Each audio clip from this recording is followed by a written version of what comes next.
Ay, magandang araw po ulit.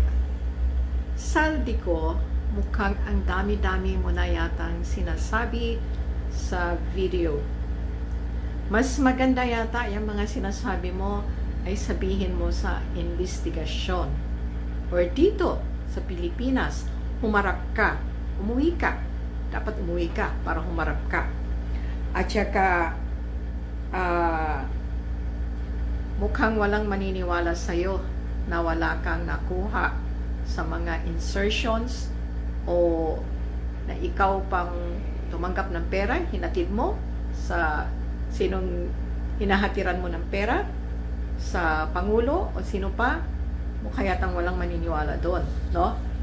At di ba nabulgar na yung bahay mo sa Pasig ay hindi pala bahay yun, kundi para palang warehouse ng mga bilyones. Hindi lang siguro milyones, bilyones, no? At talaga namang walang maniniwala na wala kang nakukuhang pera at nagmamalinis ka pa.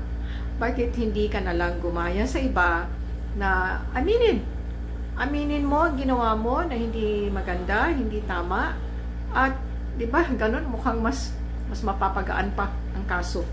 At mukhang mahirap. Kaya nga siguro hindi ka umuwi. Takot ka talaga. Takot ka. At nagangangawa-ngawa ka na lang sa video mo. At isa ka rin yata sa politiko na malaki kung mamigay nung eleksyon. At sa dami mo ng pera, alam ko ang mga mayayaman, siguro katulad mo o mga politiko, ay walang mamimigay ng mga ganong kalaking pera na galing sa kanilang bulsa. Wala po, ay manghihinayang po yun.